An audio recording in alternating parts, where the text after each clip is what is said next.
ہے کہ عیسائی سارے بھی جو ہے صلیب کے قائل نہیں تھے. یہ تو بہت زمانے کے بعد یہ سب آیا، یہ جو صلیب کا جو نشان ہے، پلس کا جو نشان ہے، یہ نشان جو ہے بہت دنوں کے بعد ان کا آیا اور اس پر پھر وہ لٹکا بھی دیتے ہیں. عیسائیوں میں بھی الگ الگ فرقے ہوئے، آرتھوڈکس ہے، کیتھولک ہے، اور پھر کئی فرقے ایسے ہیں جن میں پرانے زمانے کے عقائد پر وہ لوگ قائم رہے کہ اللہ کے وہ نبی ہیں، بیٹا نہیں ہے. بہرحال ان میں فرقے پیدا کرنے والے یہودی ہیں. اب میں یہاں پر ایک بات کہہ کر اپنی گفتگو کو سمیٹتا ہوں کہ یہ واقعہ ہو کر 550 سال گزر گئے تھے. عیسائی یہودی لڑتے تھے، مرتے تھے. 570 سال گزر گئے عیسیٰ علیہ السلام کے آسمانوں پر اٹھائے جانے کے بعد.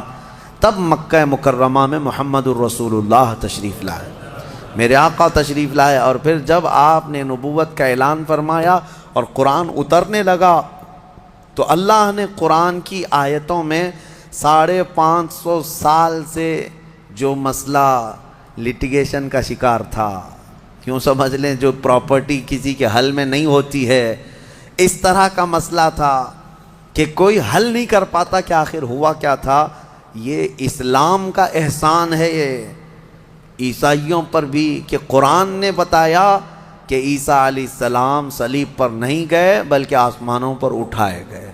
اور دوسری بات، عیسائیوں پر ایک بڑا احسان قرآن کا یہ بھی ہے کہ یہودی ہمیشہ بی بی مریم کو گالیاں دیتے رہے. یہودی ہمیشہ الزام لگاتے رہے کہ مریم کے ہاں بغیر باپ کے بیٹا پیدا ہو گیا، غلط عورت تھی، نعوذ باللہ معاذ اللہ. یہودی گالیاں دیتے رہے اور عیسائی صفائی دیتے رہے. لیکن یہ احسان ہے قرآن کا ان پر بھی کہ بی بی مریم کے ساتھ کیا ہوا تھا، یہ پوری تفصیل اللہ نے قرآن میں بتائی. عیسائیوں کو تو یہ چاہیے کہ قرآن کا احسان ہمیشہ ماننا چاہیے. بی بی مریم کی طہارت قرآن نے بتائی ہے. بہرحال لوگوں کو ایسا لگتا ہوگا کہ ہم ایک دوسرے کے دھرم کے خلاف ہوتے ہیں. آپ یہاں آ کر کے دیکھیں کرسچینٹی کے اندر جو کچھ بھی آج تبدیلی ہے ہم اس کے قائل نہیں ہیں، لیکن عیسیٰ علیہ السلام اور حضرت بی بی مریم کے لیے ہم اپنی گردنیں ہمیشہ اسی طرح احترام میں جھکاتے ہیں، کیونکہ میرے نبی نے فرمایا کہ وہ اللہ کے نبی تھے. اب ایک اور بڑا ان کا جو گمراہی کا عقیدہ ہوا، کیا؟ وہ ٹرائنیٹی کا عقیدہ، تثلیث جس کو کہتے ہیں، 3 خدا ماننا. کہتے ہیں ہے ایک ہی لیکن 3 حصے. یہی تو ہندو بھی کرتے ہیں، ہے ایک ہی ہے باقی اوتار ہیں سب.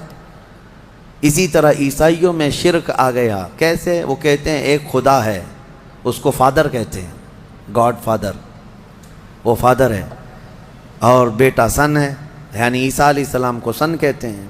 اور پھر بی بی مریم میری ہے. ایک فرقہ یہ کہتا ہے کہ 3 ہیں، ایک فادر ہے، ایک سن ہے اور ایک میری ہے، یہ 3 ہیں. اور ایک فرقہ ہے 3 خدا مانتا ہے، اس میں ایک حضرت اللہ کو، دوسرے عیسیٰ کو، اور تیسرے جبرائیل امین کو، روح القدس کو، یہ بھی خدا.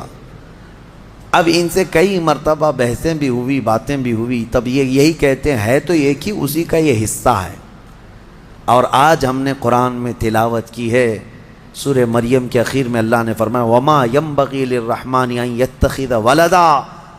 اللہ کو یہ زیب نہیں دیتا کہ وہ کسی کو بیٹا بنائے، کسی کو بیٹا بنائے. اب میں آپ کو منطق کے اعتبار سے بھی اگر بتاؤں، بیٹا جو ہوتا ہے وہ باپ کا وارث ہوتا ہے، باپ کا وارث ہوتا ہے. اگر اللہ پوری زمینوں آسمانوں سب کا مالک ہے تو پھر بیٹے کو بھی وراثت میں وہی چیزیں ملنی چاہیے.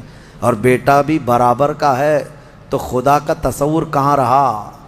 خدا کا تصور کہاں رہا؟ خدا وہ ہے جس کے ساتھ ہم کسی کو شریک نہیں مانتے.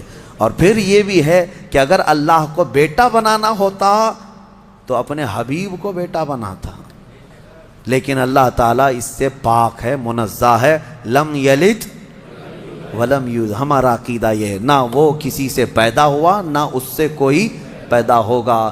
انہیں اس عقیدے سے باز آنا چاہیے. لیکن ایک خوشخبری ہے کہ دنیا میں جتنے عیسائی ہیں، کرسچین ہیں، یہ چاہے مانے نہ مانے، عیسیٰ علیہ السلام جب دنیا میں آئیں گے تو روایات میں یہ ملتا ہے کہ وہ سب کے سب پھر ایمان لائیں گے انشاءاللہ، اور پھر ہر پرچم جو گھر سے لہرائے گا، جواب میں ہر جگہ گھر سے یہی آواز آئے گی لبیک یا